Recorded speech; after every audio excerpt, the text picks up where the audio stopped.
এই রেমিটেন্স যোদ্ধা তারা তাদের প্রেরিত যে অর্থ তাদের পরিবারের সদস্যরা যখন বিভিন্ন ব্যাংকে যায় সেখানে তারা বিভিন্নভাবে হয়রানির শিকার হয় এবং সেই সাথে আমি জানতে চাই যে এই রেমিটেন্স যোদ্ধাদের জন্য বিশেষ কোনো সুযোগ মন্ত্রণালয় গ্রহণ করবেন কিনা।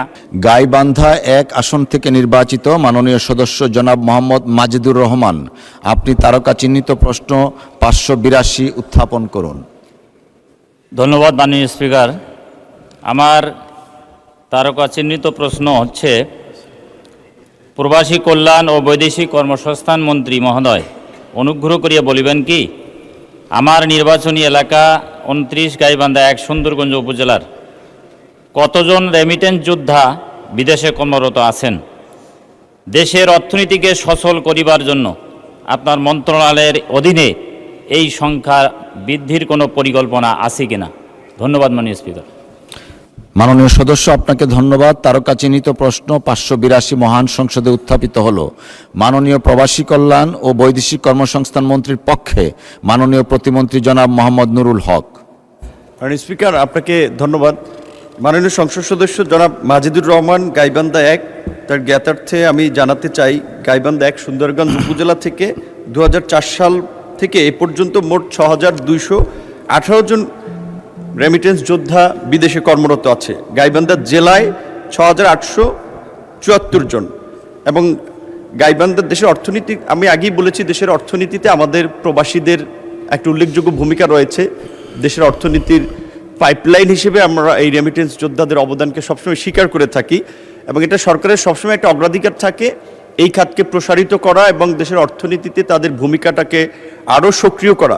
সেই লক্ষ্যে আমি পূর্বের প্রশ্নের উত্তরেও বলেছি যে আমাদের সরকারের পক্ষ থেকে ইতিমধ্যেই বেশ কিছু পদক্ষেপ নেওয়া হয়েছে। একই উত্তর এখানেও দীর্ঘ লিপিবদ্ধ আছে, পঠিত বলিয়া গণ্য। মাননীয় মন্ত্রী, পঠিত বলে গণ্য হলো। মাননীয় প্রতিমন্ত্রী, আপনাকে ধন্যবাদ। মাননীয় সদস্য জনাব মোহাম্মদ মাজিদুর রহমান একটি সম্পূরক প্রশ্ন করতে পারেন। মাননীয় স্পিকার, আমি মন্ত্রী মহোদয়ের কাছে জানতে চাই, আমার প্রশ্নের মধ্যেই সেটা আছে যে সংখ্যা বৃদ্ধি করা হবে কিনা রেমিটেন্স যোদ্ধার সংখ্যা। এবং সেই সাথে আমি যেটা বলবো সেটি হচ্ছে, আমরা সবাই বলি যে দেশের অর্থনীতিকে সচল করে রেখেছেন রেমিটেন্স যোদ্ধারা।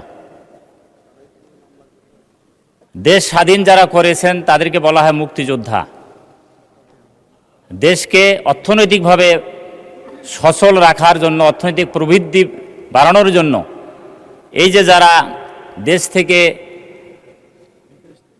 বিদেশে গমন করেছেন এবং মাননীয় সদস্য দয়া করে প্রশ্ন করুন প্লিজ। জি, আমি প্রথমত বলছি যে এই সংখ্যা বৃদ্ধি করা হবে কিনা এবং এই রেমিটেন্স যোদ্ধা তারা তাদের প্রেরিত যে অর্থ তাদের পরিবারের সদস্যরা যখন বিভিন্ন ব্যাংকে যায় সেখানে তারা বিভিন্নভাবে হয়রানির শিকার হয় এবং সেই সাথে আমি জানতে চাই যে এই রেমিটেন্স যোদ্ধাদের জন্য বিশেষ কোনো সুযোগ মন্ত্রণালয় গ্রহণ করবেন কিনা। মাননীয় স্পিকার, আপনার মাধ্যমে আমি মন্ত্রী মহোদয়ের কাছে দৃষ্টি আকর্ষণ করছি, আমি সেটা জানতে চাই। ধন্যবাদ মাননীয় স্পিকার। ধন্যবাদ মাননীয় সদস্য। মাননীয় প্রতিমন্ত্রী।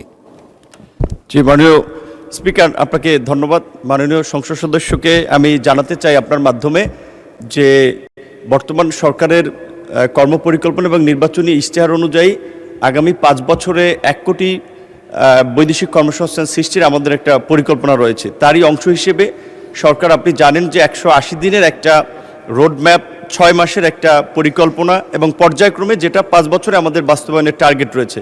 কিন্তু দুঃখজনক যে আমরা সরকার দায়িত্ব নেওয়ার পরেই আমরা ইরান, ইসরায়েল, যুক্তরাষ্ট্রের একটা যুদ্ধের মধ্যে পড়ে গেছি, যার ফলে আমাদের দেশের যে শ্রমবাজারে একটি বড় জায়গা ছিল মধ্যপ্রাচ্য, সেই জায়গাটি আমাদের জন্য সংকুচিত হয়ে যাচ্ছে।